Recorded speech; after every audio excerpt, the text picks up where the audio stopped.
Hello everyone, welcome to my second blog. আজকে আমাদের ride start করলাম সালুগড়া থেকে তুরিবাড়ি হয়ে গুলমা। সালুগড়া ঢোকার পরে গুম্বা ক্রস করলাম, তারপর সোজা রাস্তায় গিয়ে সালুগড়া আমার বার্থ প্লেস। তো এই জায়গায় অনেক মেমোরিজ আমাদের আছে।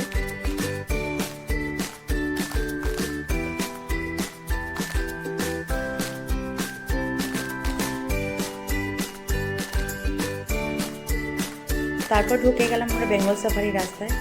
সামনে বেঙ্গল সাফারি পার্ক।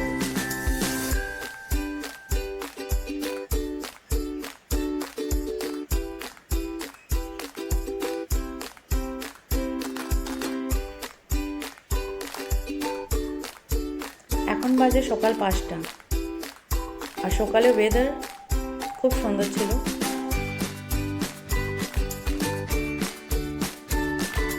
কিছুটা এগিয়ে নদীর রাস্তা ক্রস করতে গিয়ে দেখি দুটো ছেলে বাইকে ক্রস করতে না পেরে পড়ে গেছিল।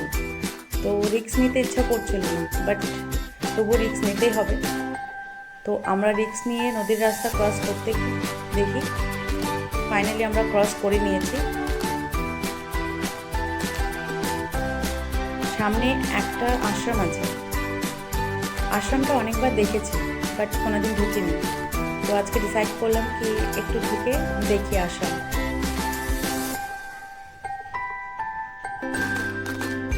আশ্রমের পাশের ভিউ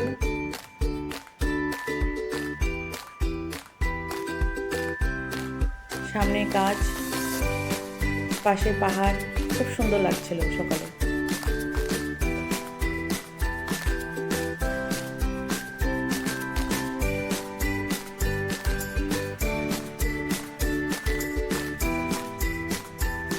তারপর আবার এখান থেকে বেরিয়ে আমরা ঢুকে গেলাম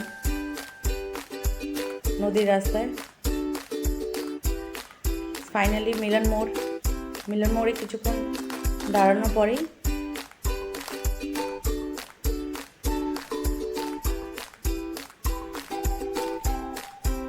সামনে দেখুন পাহাড় আর খুব সুন্দর ভিউ, মানে আমি এক্সপ্রেস করতে পারছি না। ফাইনালি আমরা আমাদের ডেস্টিনেশন পৌঁছে গেছি। গুলমা স্টেশন যাইনি, বাট গুলমা ব্রিজের পাশে এই জায়গাটা আমার খুব দারুণ লাগে। কিছুক্ষণ দাঁড়িয়ে আমরা গল্প করলাম, রিলস বানালাম, ফটো তুললাম। তারপর আমাদের আজকে এইটুকুই। যদি আমার সেকেন্ড ব্লগ আপনার ভালো লেগে থাকে, please like, share and subscribe. আপনাদের সাপোর্ট খুব দরকার। Thank you.